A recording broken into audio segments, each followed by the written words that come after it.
Gerard. It's the Gerard Butlerian Jihad. Got to kill these machines. I can't do it. I don't know. Well, he can't either. Ah. His accents are... Did you watch Greenland? I'm from Maryland. It is so bad. He does like 4 different ethnic accents in that movie, completely unintentionally.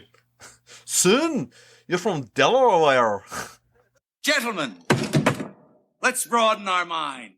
Are they in the proper approach pattern for today? Negative. Hold the weapon! Now! Charge the lightning field.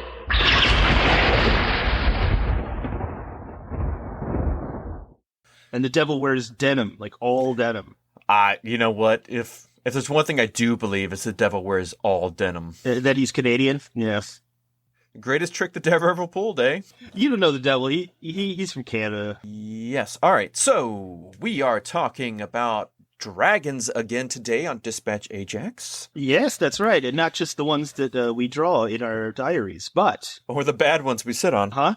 We're talking, of course, again, still, about Reign of Fire. Reign of Fire! A very odd, but generally satisfying film. I would say it's my favorite dragon film from 2002. It's my top 15, yeah. That's generous of you. No, no. Last week on Dragon Ball the podcast. Dragon Ball. Now we're doing Dragon Ball? I don't know if I can handle that. That'll be 20 parts, and every episode is just you and I jumping up into the air and switching places and then being surprised. What? I can't believe he did that. His dragon power's up to 7,000. Oh my god, his science is too tight. His dragon hair is now yellow. Now, last episode we kind of broke down the film, for those who might not have seen it. But today we're going to get into the making of this little gem. So we'll start first with Richard Dick Zanuck. He was the producer of the film, and he had won a Best Picture Academy Award for Driving Miss Daisy. That's definitely something to happen. But he had been known for producing some special films like The Sound of Music, The Verdict, and Jaws. I wouldn't say that this was the end of the road for Zanuck. Poor Boyz II Men. But his choices later on in his film career were not great. Glory. We could get into those, but who really cares? Nobody.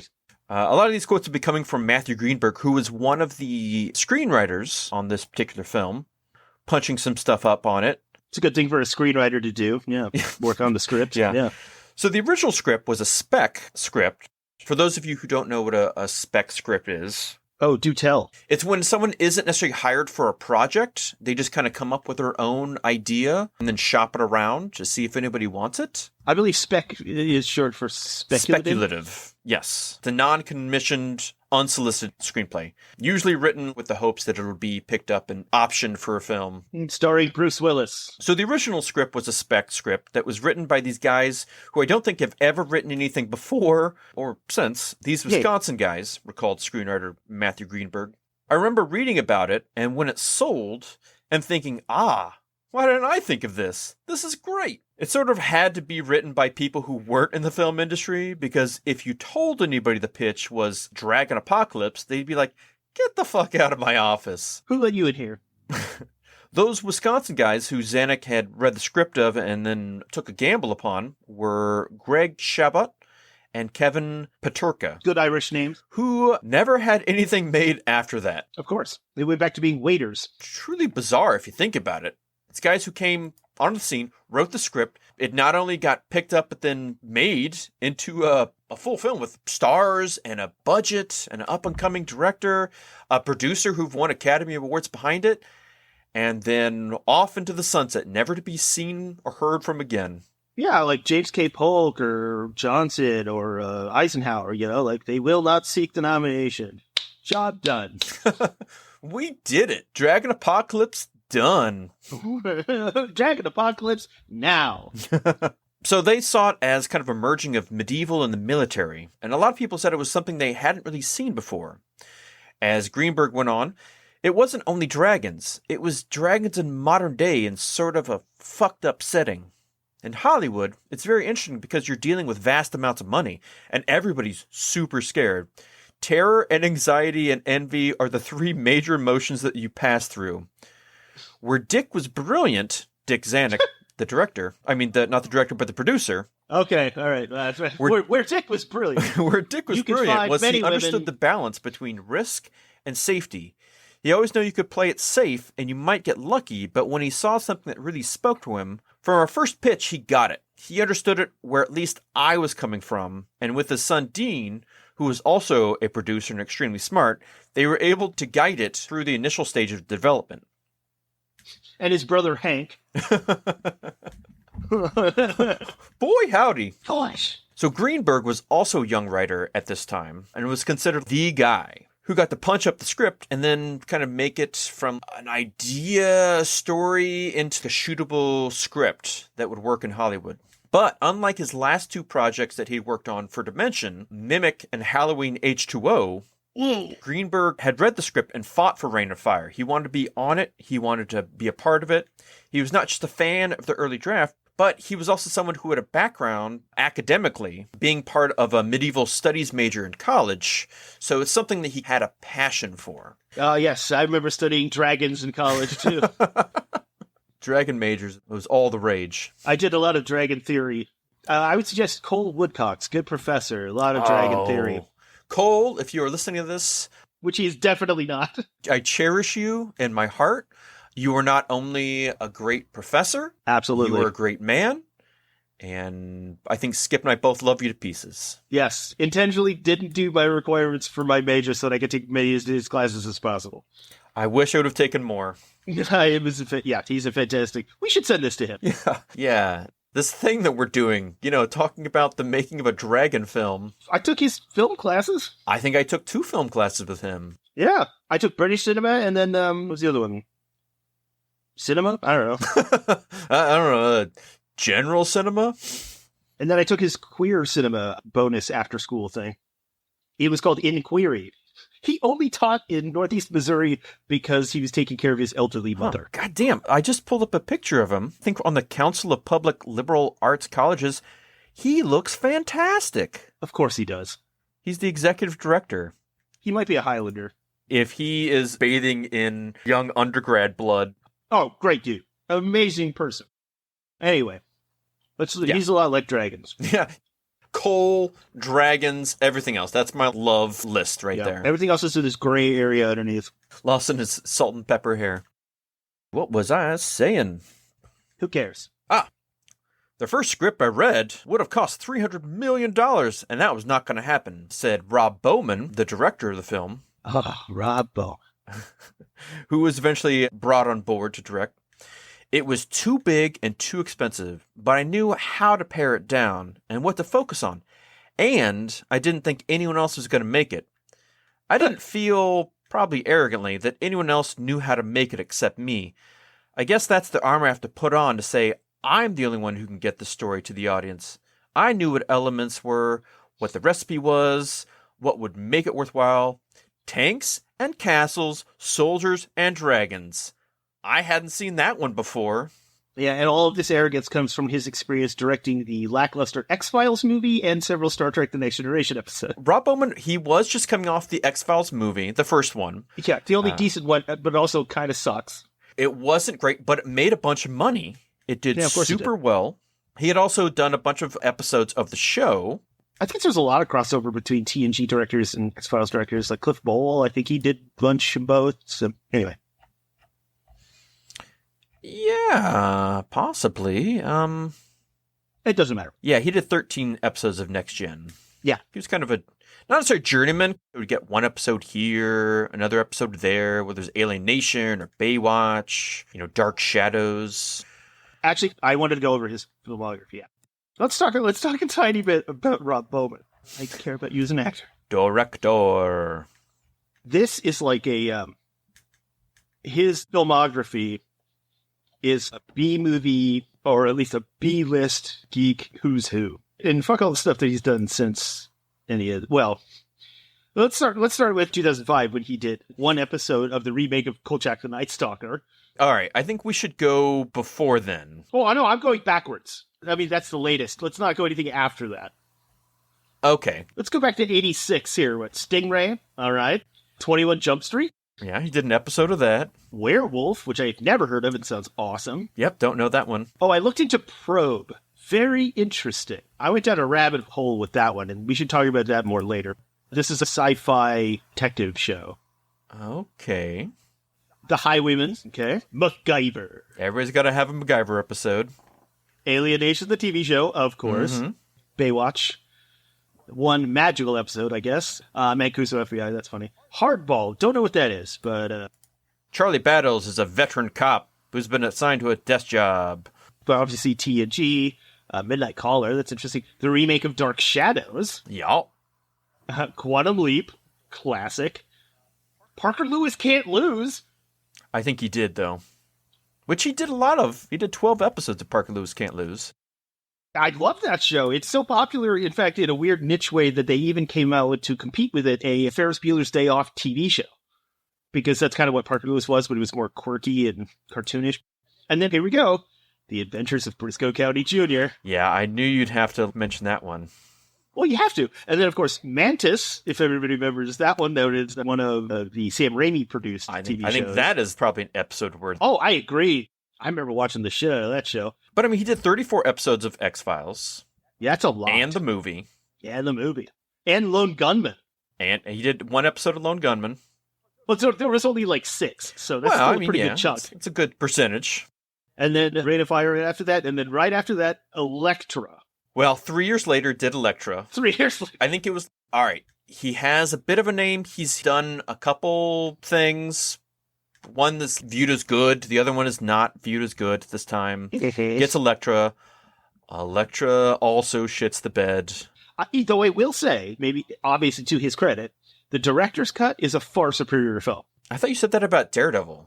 Is that with Elektra as well? Yes. Oh, what more can I ask for? I'm saying it's better, like... Not saying it's good, it's just better.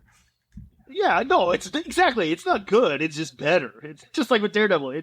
That movie sucks, but I mean, the director's cut is far superior. Mr. Bowman, he was coming off of the X-Files movie, which had a $66 million budget, but it had a crazy $189.2 million box office return. That's pretty great. So for 1998, that's pretty good. Yeah, no, that put him like directly in line of sight for Hollywood execs to give him this. For Reign of Fire. Yeah. Which Bowman said, I walked in that movie thinking, you're going to make a dragon movie. You're going to get your ass kicked. And that's probably what happened. So the initial projected budget to get this movie made, part was why the Reign of Fire rights had been bouncing around Hollywood from Spyglass to Fox to Touchstone and then to Disney. But it was Bowman's drilled down version that eventually got the green light. Greenberg said that his ability to ground the wild concept in reality, of which I'll tell you something, there was a picture that the director Rob Bowman showed me early on that blew me away. It was a dragon, but also had like a massive B-52 bomber that had just gone through combat. So it was fucked up in different places and you could see all the damage. I thought, well, that's pretty genius. Okay. Not in the movie. No, not now. Again, that's, concept art, which gets people jazzed, morphs into something completely different in the final film. The director Bowman said, I knew in the early drafts there was a little more digital technology in the weaponry.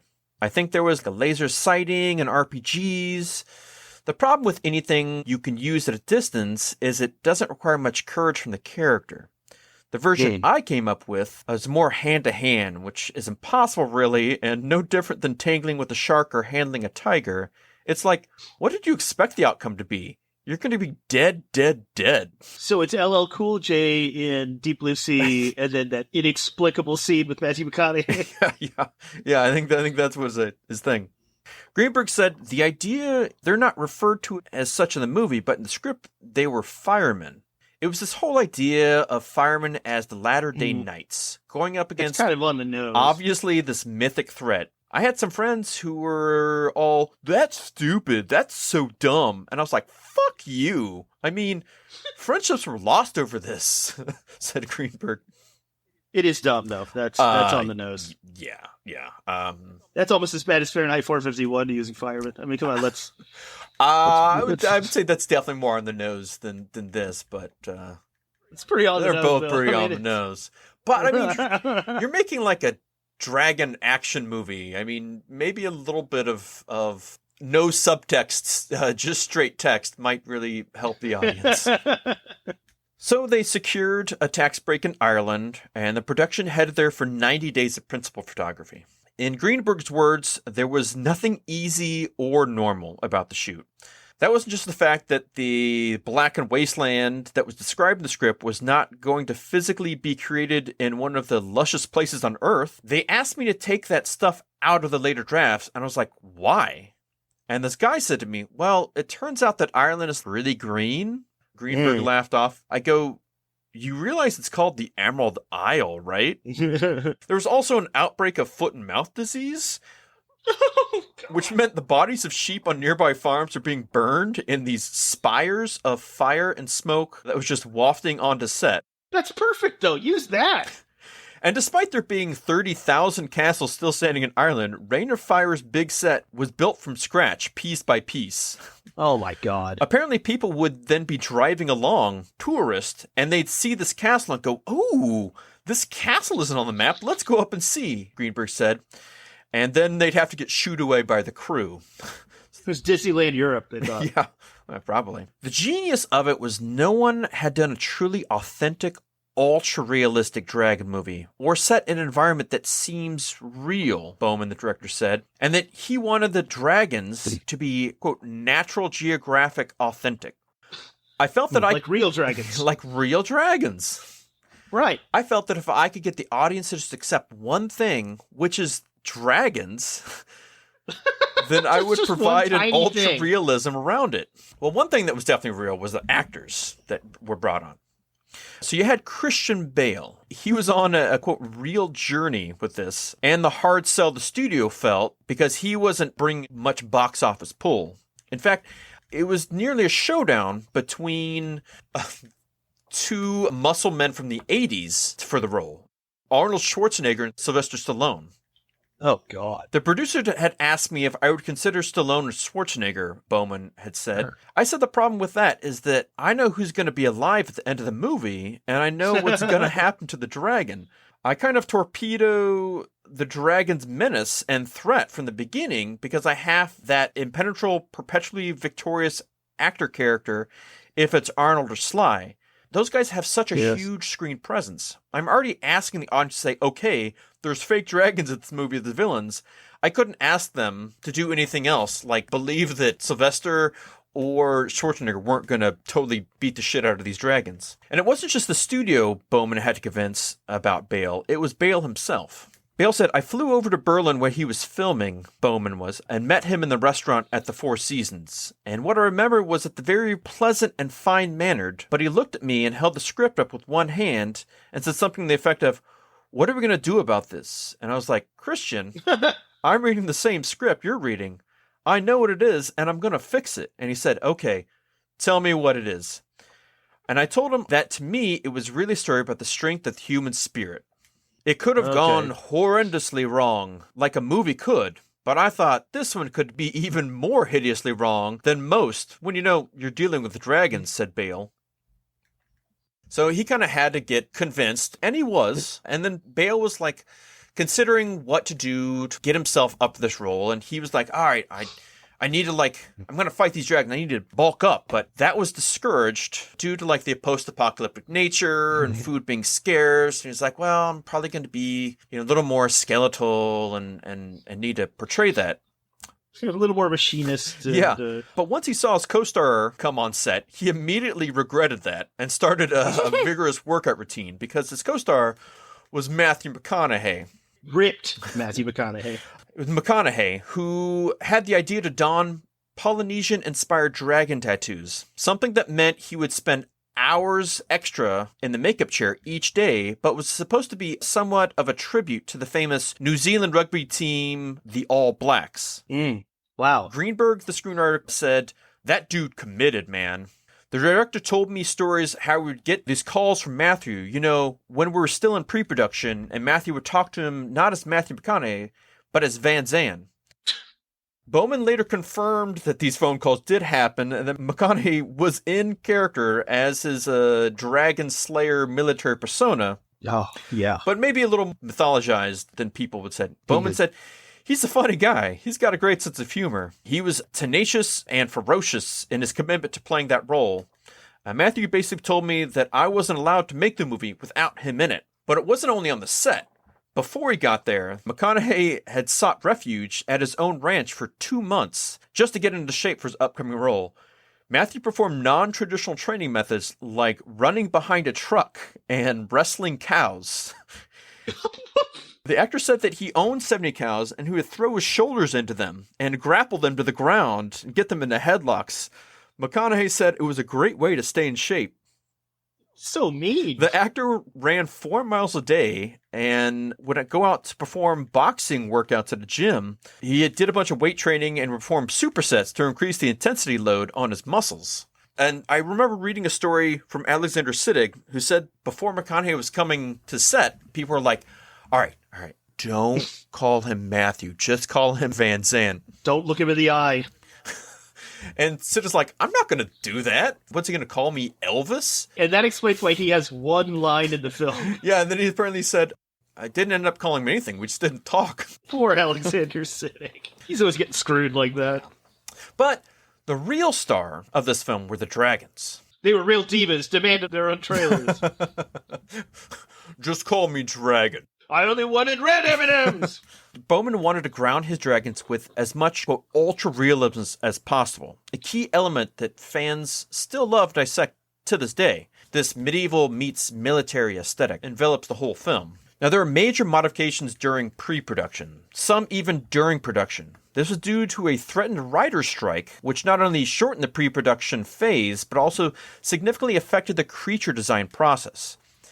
Instead of the usual progression from concept design to maquette to finished models, the design team approached all the designs on all 3 fronts contemporaneously. "We didn't have enough time for the classic pipeline," said Richard Hoover, one of the visual effects supervisors of the Secret Lab. "So we went at everything at the same time." Quantum creativity, that's what we call it. Rob brought an outside storyboard artist, and Matt Codd was the lead artist for the group, doing a lot of the conceptual art and design work, as well as some of the physical sculptors under Miles Teves, who were working in clay just sculpting ideas. Simultaneously, we had our own digital sculptors and 3D modelers working on designs and building the digital model from the art department, who did extensive concept art. It was a creative workshop where everyone looked at what everyone else is doing. The modelers looked at what the 3D sculptors were doing. The 3D sculptors looked at what the artists were doing. And it went round and round till we finally got something Rob was happy with. Because they would get the CG right, we debated whether it was really necessary to do physical models, but I felt that having something tactile that everyone could see and touch from the executives on down to the artists was important. In the end, one of the physical sculptors was approved and was scanned in and manipulated our CG models to match that. This unusual and intensive design process lasted a total of 9 months, encompassing the whole pre-production as well as 2 months of actual production. Wow. Basically, they were building an animal. They had to design the look, physics, the physiology, the anatomy, the personality of the dragons, plus all the infinitesimal design aspects. The touch, the feel of cotton. Like I said, I was very specific about what I wanted, and the result was that we came up with a dragon that was unlike anything from any other movie. Miles Teves, one of the sculptors, probably in reference to a 4-limbed archetype that was used, instead related that, quote, we were trying to do a modern take on the dragon Vermithrax from the 1981 film Dragon Slayer. Fuck yes. Which is one of the best dragon designs of all time.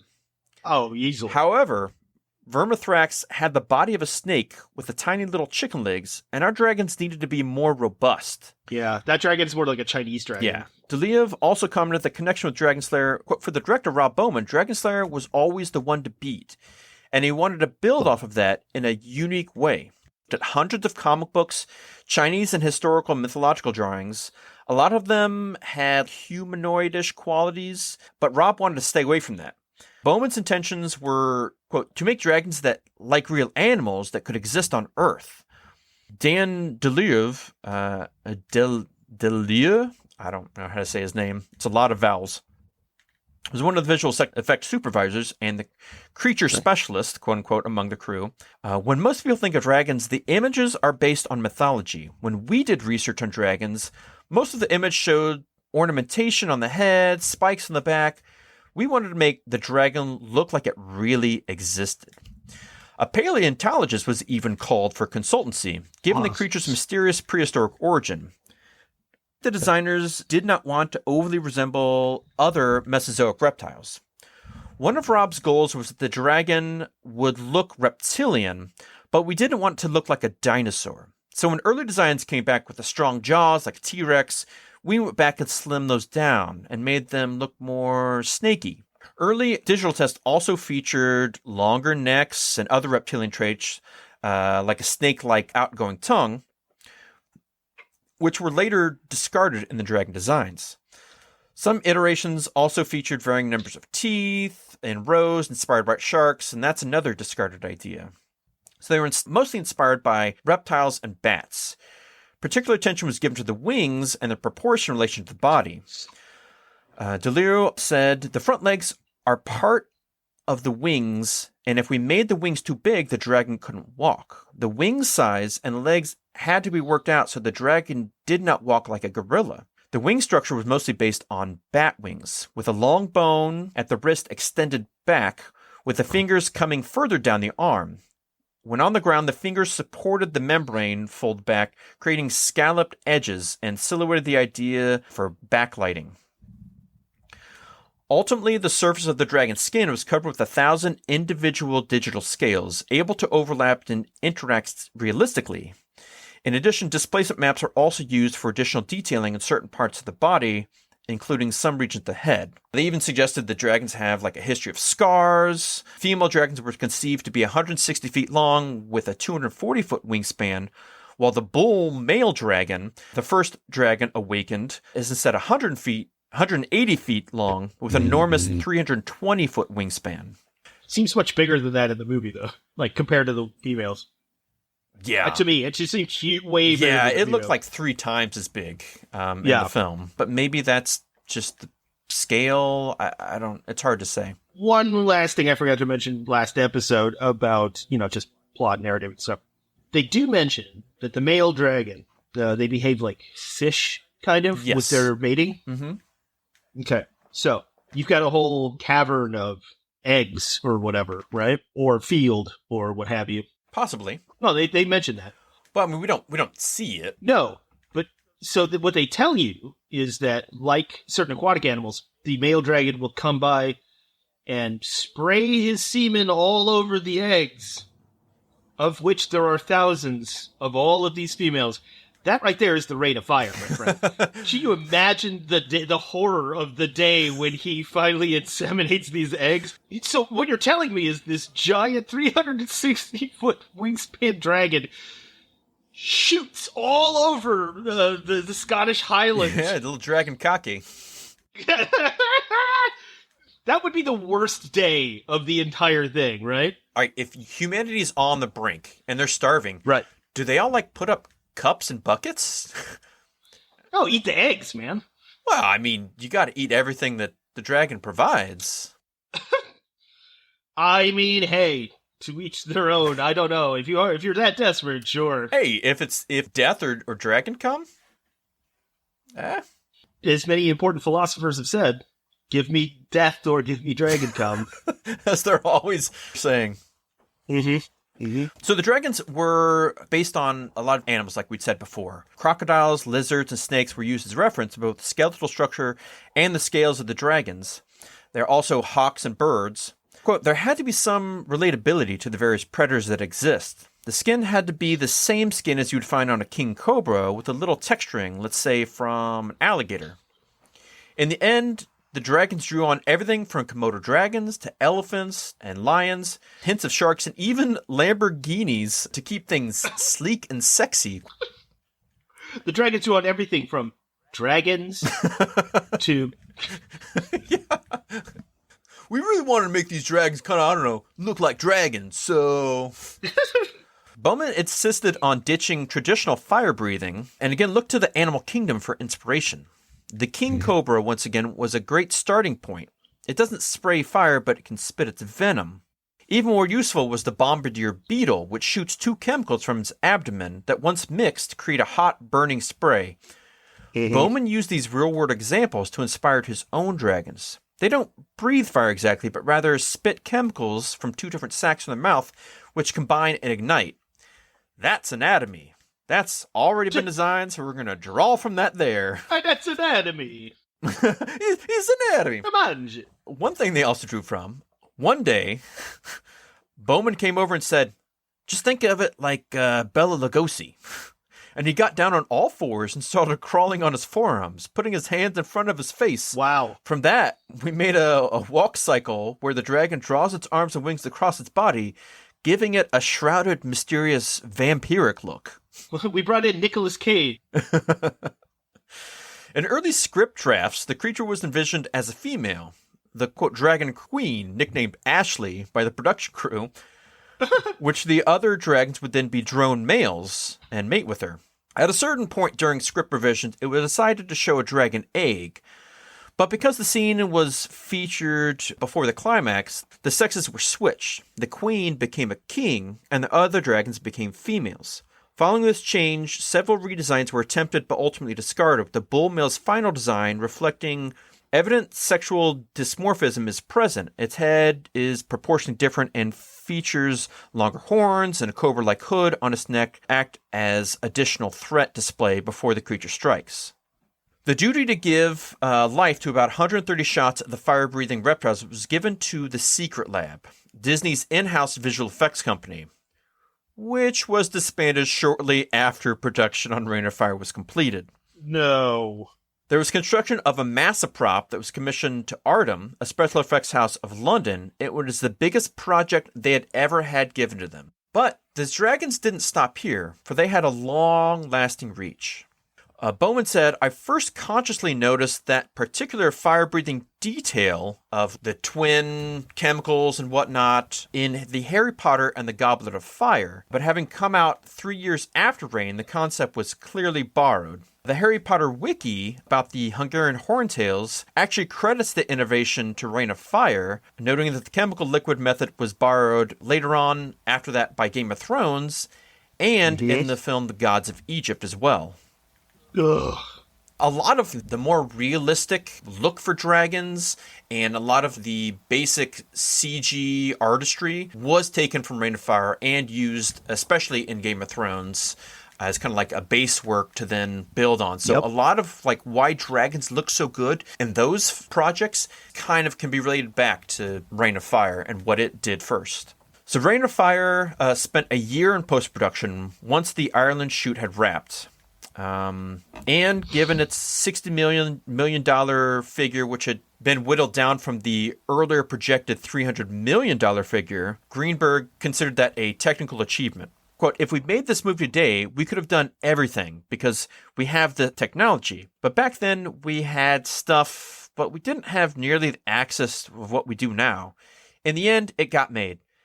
It's not a 120-page fucking brick being used as a doorstop somewhere, which I think is pretty cool. It's the little things.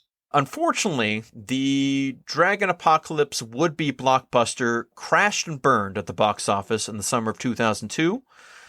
It debuted in third place on its opening weekend behind Men in Black 2 and Road to Perdition. By the end of its theatrical run, it barely scraped back its $60 million budget, grossing around $82 million internationally. So just barely breaking even, probably not doing so if you're taking into marketing and advertising as well. Mm-hmm. Bowman, again, went on to direct Elektra and had television success, I guess, with The Castle and Rookie. Not The Castle, just Castle. So Nathan Fillion and Nathan Fillion. you know, he's feeling it out. Yeah, thank you. Yeah, I'd love to that one. Yep. I didn't bring up Joss Whedon at all. Let's just not. But whenever Rain of Fire comes up, he finds it to be charming. The compliments don't stop coming to this day, says Bowman. So I must have done something right. I don't read reviews, but I made the best movie I could. Everyone who worked on it did, and as they say in sports, I left it all on the field. Entertainment is a business, but it's supposed to be an art also. I'm not saying it's the Mona Lisa. There was supposedly a planned Reign of Fire sequel, according to different internet forums, but that's something that neither Bowman nor Greenberg had heard anything about. There was also a so-so video game adaptation and rumored television series that never came to pass. There is a somewhat decent fandom online that emerged with subreddits, websites, and even like props and toys that people create and then sell. Silly. Of all the movies I've worked on, that had to be one that people keep talking about, Greenberg said. What the director was able to do, what the actors were able to do, everything they did touch on this mythic sense that can last through time. And I don't mean to sound grandiose. I think the reason movies are really any work of art lasts is because human beings are all tuning forks, and occasionally something comes along, pings, and makes you ring even years and years later. Ping and ring. Wow. Ping and ring. It's a ping ring. So that is Reign of Fire. Sure is. It's primordial ooze molded to flying dragons that definitely did not burn up the box office. Yeah, even though the cast is crazy and it's entertaining, and people didn't know how to handle it. It doesn't have its normal Hollywood narrative structure necessarily, and which apparently is budgetary reasons. But yeah, but it did find an audience in the aftermarket with VHS and DVDs, mostly DVDs at that point. And our show. And our show, yeah. Yeah, so it's kind of become a bit of a classic. Yeah. Still can't tell you why Matthew McConaughey jumped off of that catwalk thing, but it was cool, man, all right? It was so fucking cool. All right, now you could have like laser missiles, but what if he fought him hand to hand? And lost immediately. It's like in Jurassic World, that poor woman that gets taken up by the pterosaurs and ripped in half. That's the best part of that film. By far the best part of that film, for a lot of reasons. And, I mean, him jumping off with that axe, it is one of the iconic shots and thoughts of this film. It's a great trailer moment. It is. And sometimes it's all you need. I mean, look at Terminator Salvation. So, I will not. The trailer, though. Trailer's good. Okay. I don't even remember it. You don't remember that? I always think of that, and there's a Nine Inch Nails song playing in the background. Oh, shit. I was thinking of Terminator Genesis. I couldn't tell you a single thing about that trailer. Yeah, I don't remember. I guess I remember Linda Hamilton using the shotgun again. I guess that was in the trailer. Does she? Yeah. Okay. On that bridge. That movie sucks hard, huh? Wait, was Genesis the one... That's not with Emilia Clarke in it, right? Yeah, the Mother of Dragons, yeah. But I thought Sarah Connor came back for the one after that. Oh. Yeah, you're right. The one after that. The one, what is it? That one is Terminator... Terminator Never Gonna End. Well, because Cameron came back to produce that one. And it sucks. Dark Fate? Oh, yeah. Terrible name, too. That was a weird one where they had, like, the Uncle Tom Terminator and the, like, that was really weird. Yeah. I mean, I kind of like some of the ideas, but man, that's a bad movie. Where it's not even Skynet anymore, and you're just like, all right. I remember very little of that particular film. Basically, they took a bunch of plot points from Terminator 3. See, honestly, the twist in Terminator Genesis is better than Dark Fate, but Genesis overall is a fucking god-awful movie. Well, the twist being that it was John? Is that right? Well, that the entire thing was manipulated by Skynet the whole time. That by creating John Connor as the resistance fighter would ultimately make sure that Skynet was created anyway, instead of him trying to stop it. That was right. Because Matt Smith plays the weird hologram version of Skynet. And yeah, the plot is basically that everything that John and Sarah have done actually leads to the creation of Skynet instead of its destruction. Okay. It's a better twist. It's a bad movie. I mean, I guess. And dragons. Yes, that was it. That was it. I don't, yeah. Darby Dragons. I mean, we started getting off on Terminator plot points, so. Yeah, it doesn't matter. Yeah. Red Fire, enjoyable. Probably has no right to be, but a solid flick. It's not in the category of so bad it's charming. It's actually a decent flick. No. It's a B movie for sure. Yeah, I think it has a few elements that just doesn't quite get there, which doesn't allow it to be the good movie it could be. So it's just a fun movie. It reminds me of the movie Ravenous in that sense. I love that movie. Yeah. But it's the same thing where it's like, there are a few things that are holding it back from being an all-time great, but it's still fun to watch, and it's just still a great cast, and, you know. I haven't seen Ravenous in forever. Oh, man, it's pretty solid. It's the same thing where it's got like this amazing cast, kind of under the radar, and then also Jeffrey Jones. You think maybe we should talk about it?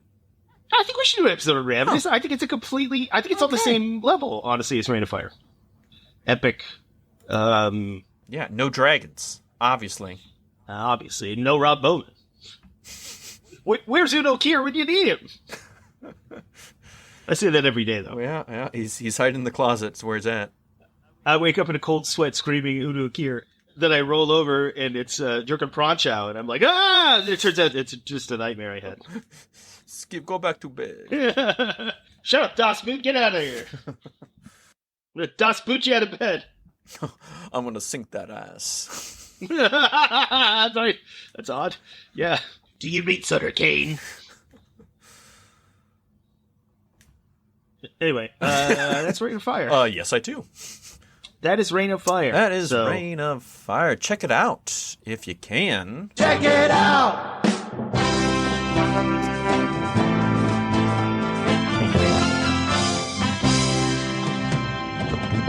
Reign of Fire is streaming nowhere currently, so I had to rent it. dig out your DVDs. This is what I have. If you can find your TiVo, plug it in. Oh, TiVo. I was a somewhat early adopter of TiVo, and I definitely used the TiVo. I buy it. For buy that for $1. There it is. All right, well, that's our show. That is our show. I don't think we'll be more dragons next week, but you never know. You'll have to tune back in and listen. Sometimes they pop up when you're digging down for ancient artifacts. You never know. There's a big cavernous thing, and oh shit, dragon spit gasoline in my face, huh? Right in my eyes. It's the oldest story, really. It's what happened to Noah. There's only 7 plots, and that is definitely one of them. It's that, the plot to Dumb and Dumber, Rocky, The Jerk, The English Patient, Schindler's List, and Hamlet. That's it. That's all. That's it. That's all it is. That's all there is. Every movie is one of those. Cannibal Holocaust. I remember Hitchcock talking about fucking that pig, you know? I mean... Deliver me. To the end of our show. All the way home. It's a good one. Well, again, thank you all for listening. We hope you've enjoyed. If you wouldn't mind sharing, and subscribing, and rate us 5 dragon eggs or bad dragon products on the Bad Dragon website of your choice. Hopefully that does contain podcasts. And yeah, I was going to say, just put it on overstock.com. Make sure Wayfair knows. It's part of our wish list, if you wouldn't mind sending them our way. Jake and I have registered at Target. We're like those OnlyFans where it's like, well, if you don't want to buy some special dragon underwear off my registry, we'll mail it right to you. Use dragon underwear. Oh, we'll use it too. We'll put it to use. Oh, we'll send it. Don't forget to pay your tabs. Don't forget to clean up after yourselves to some sort of reasonable degree. Don't forget to tip your wait staff and bartenders. And don't forget to support your local comic shops and retailers. And from Dispatch Ajax, with fire raining upon us, or semen, depending on how in-depth you want to go with that movie, we would like to say Godspeed, fair wizards. Oh, it's hot dragon come. Wow. It's all over. By wizards, I mean the one from Dragon Slayer. Yeah, obviously. Who also played God in Time Bandits. I'm more into Dragon's Lair. Also great. That's a good one. Don Bluth? Don Bluth. Don Bluth. Please, go away.